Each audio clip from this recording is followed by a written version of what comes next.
Conscious Co-Creation from the Heart Connected to the Mind, by Drunvalo Melchizedek, January 2017. From the book Living in the Heart. HealingEnergyTools.com.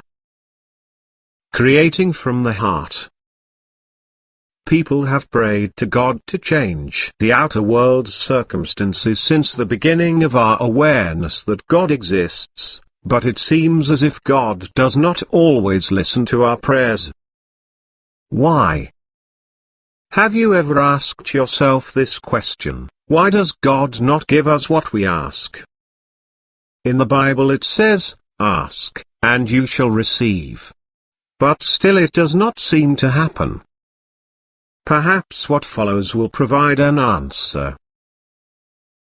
Let's talk about creation and creating.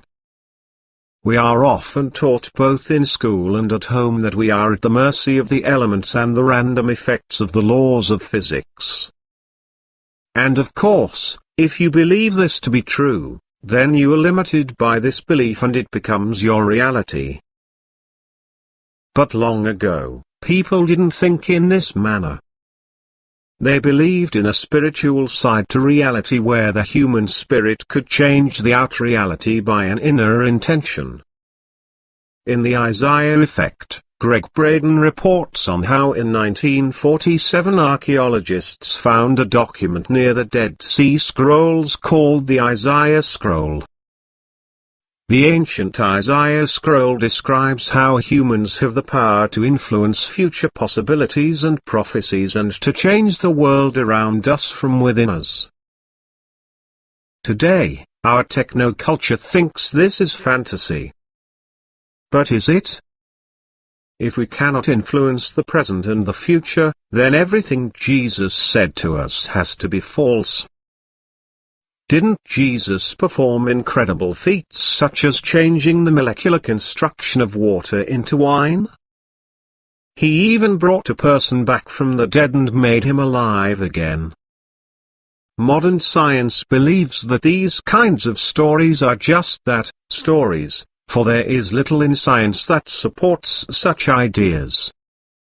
Jesus said to us, "I say unto you, he that believeth in me, the works that I do shall he do also, and greater works than these shall he do."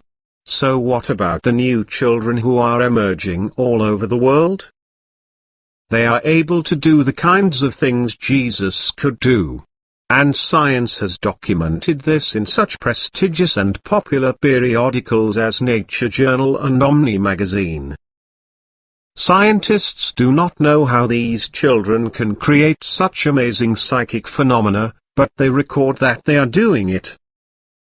This is a fact. So how does the sacred space of the heart fit in with all this?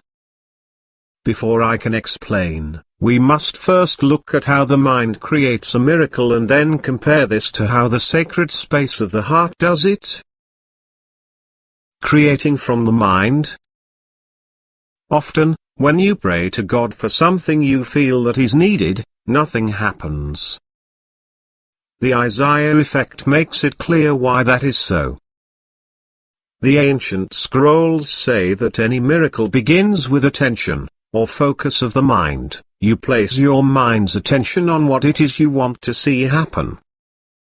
For example, let's say you want to heal yourself of a dreaded disease and therefore focus your thoughts on healing this particular part of your body.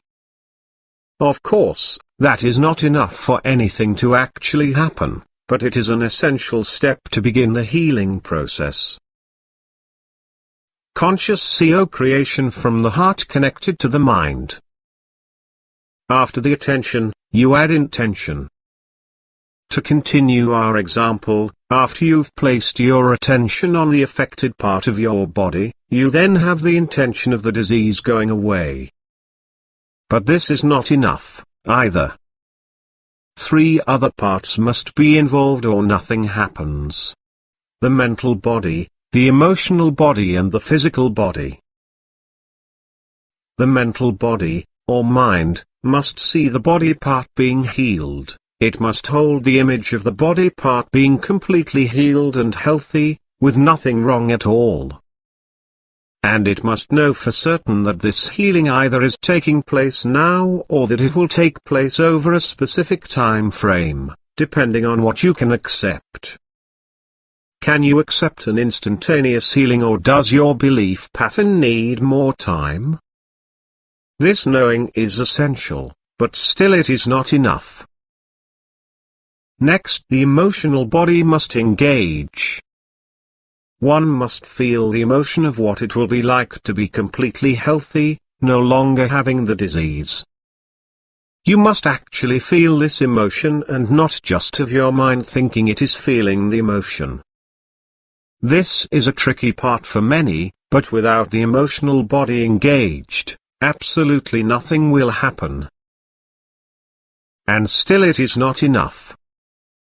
You could be praying to be healed, your attention could be fully on the disease, your intention could be that the disease is healed, your mind could know that your body is either healed or going to be healed, and your emotional body could be feeling the emotion.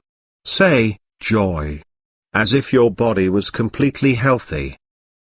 But as long as the last and third part has not been engaged, nothing will happen.